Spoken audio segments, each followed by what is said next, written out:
Did you know that you could make a payment to your loan through your bank app or however transfer you're transferring to your personal loans account, and the money that you've paid will actually not change your debt balance? Like, you won't see any movement happening. There's a lot of people who are making payments, like extra payments. I don't mean monthly payments, extra payments to their bank loans, to their debt, and it's not moving at all. And I want to explain what is actually happening, and it's something that you can probably try and fix with your bank. So in the most simplest way for me to explain it to you, what's actually happening is you are making a future installment payment rather than paying the actual debt, the actual balance. So I'm going to explain it to you, and I'm going to make some examples so that you understand, and also I'm going to tell you, like, I'm going to give you a script of what to say to the bank as you pay an extra payment if you find that with your bank the payment that you're making is not going to the capital. So today's video is basically going to give you an idea of what is capital reduction and what is advanced payment. Hello everyone, if you're new here, my name is Norma. I'm a personal finance coach, and welcome to Nomazdiary sessions in my balcony. And today I am basically focusing on attacking debt as aggressively as we can, and I am trying to become debt free, and I'm on a challenge to pay off as much debt as I can. The goal is 100,000 Rand in the next 100 days, and I'm taking you along the journey. So if you're also trying to pay off debt, if you're trying to get out of debt, I think you're going to really find this video useful. And this could be one of the most important videos I think I will make, especially when it comes to aggressively tackling debt. So what I've noticed with the comments that I've read from my previous debt videos is that a lot of people are saying, I've made a payment to the bank, I got a bonus, and I put it in, but I cannot see it reducing my balance, what I owe. So first of all, I want to say it is amazing that other people are thinking of paying off debt and aggressively tackling debt, because once you get out of debt, you will start building that freedom, that financial freedom that we all deserve. But that is only amazing if the bank is actually putting your money where it's intended to go. So let's dive into that and let's simplify it for you. So what is capital? Imagine you borrow from the bank 100,000 Rand. 100,000 Rand is going to be called capital. That's the capital that you have borrowed. It's the capital that you owe the bank. It's also called principal. It's the principal amount that you owe, that you have borrowed. In the most simplest way, capital is what the bank gives you, that you need to give back. Now, what is interest? Interest is basically rent. So it is what you renting every single month to the bank. It's the rent you pay every single month to the bank. So the bigger your loan, the bigger what you owe the bank, the bigger your capital, the more rent you pay, the more interest you pay. So I want you to imagine your capital as a house you live in. That is the capital. And then the monthly rent that you are paying is interest.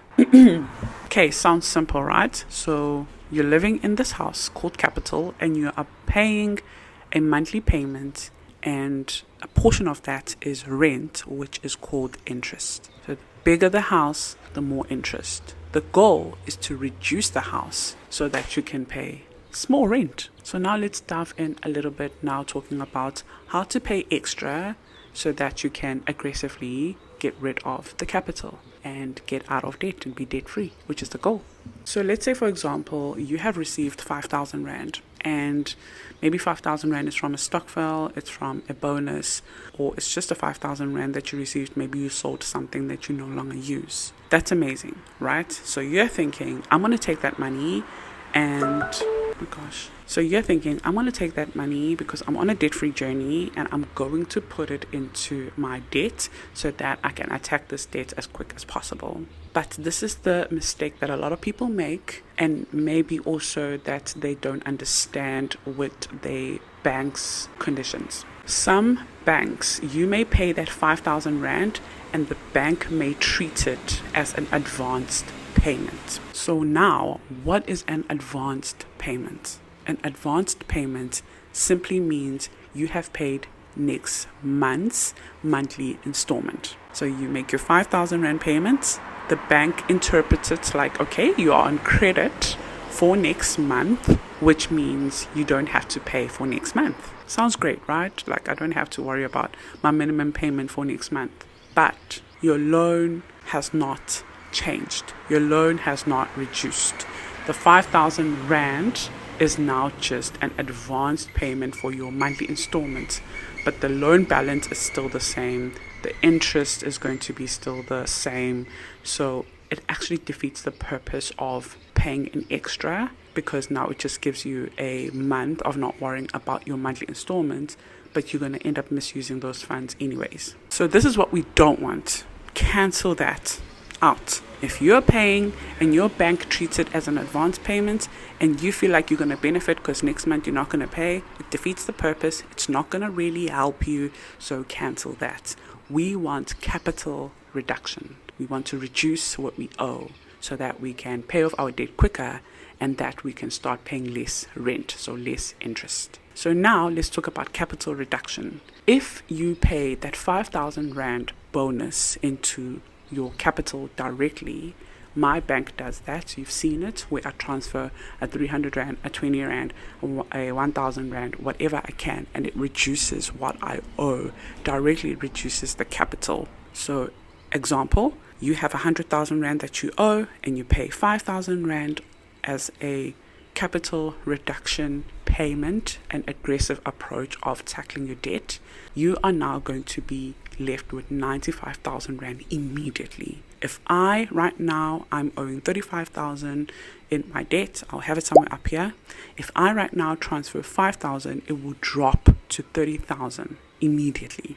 That is capital reduction. Now, because the loan is smaller, that means the rent is smaller, so the interest is now going to be smaller. So now every month after that, you pay less on interest because the balance that you owe is reducing. So next month, the monthly debit order is going to go off. The rent is also going to be taken. Your capital will reduce. You put in extra as well. The capital gets reduced again. The following month, there is less interest that you are paying. There is less money going into interest that you are paying. That is the goal. The goal is to reduce the balance so that you can reduce the interest. I don't know what's going on with the birds. I think they're fighting. But it's so nice to hear. Just nature. So in the most simplest way for me to explain, as someone who is a tenant who rents, if I am living in a big house, so I rent a big apartment that has 3 bedrooms, I am going to pay a bigger rent of like 15,000 Rand a month. But if I reduce the house that I live in and I move to a 1-bedroom apartment, I'm going to pay a smaller rental amount of like 10,000 a month.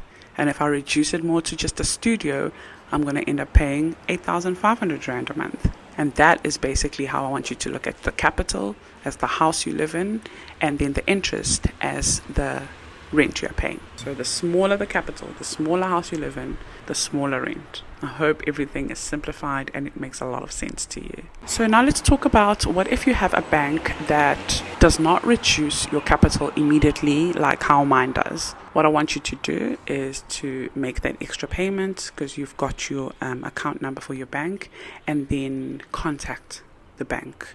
So how I want you to contact the bank is using chat. You know how our banking apps have those chat bots. We chat up until you can get help.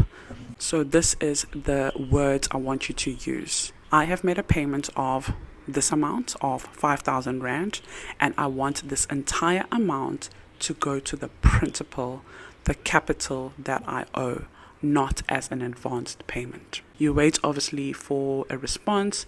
You can also add, I do not want a holiday payment. Like an advance payment is like a holiday premium the next month. I do not want that. I want it to reduce the capital.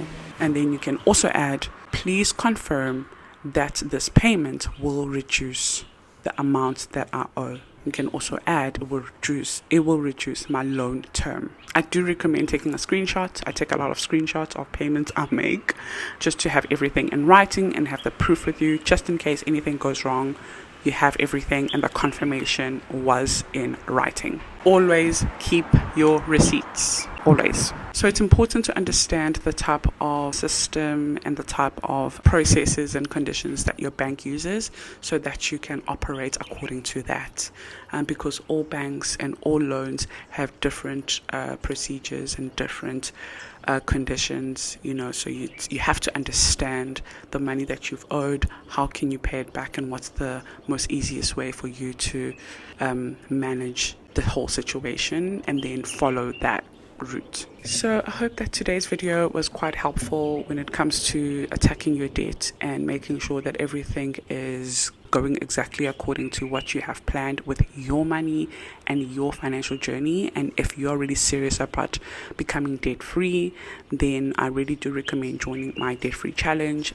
You'll get access to my spreadsheet that I'm using and a 5 simple step mini course of how to create your own debt payoff strategy, and also how to understand the debt you are paying off and understand your budget and basically your money in this journey, in the debt freedom journey. One thing that is important to know and write down, paste it on your wall, paste it on your mirrors, is reducing your debt, reducing the capital that you owe will save you a lot of money in the future for interest.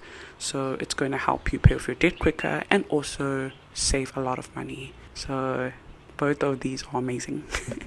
Today is also day 1 of the Financial Literacy Academy 21-day Bible study challenge. So if you want to be part of that as well, I just recorded the Bible study video and I'm so excited for the next 21 days.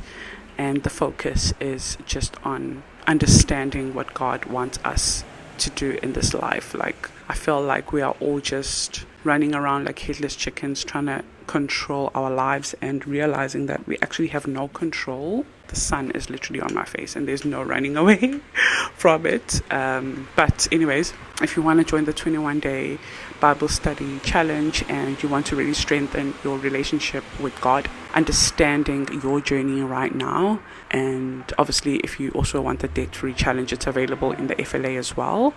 Then comment FLA and I'll send you the link, or I'll have it linked in the description or in my bio. But yeah, thank you so much for watching. I really hope you enjoyed today's diary session and I hope it was helpful, and I'll see you tomorrow with a update on day 3 of my 100-day debt freedom challenge.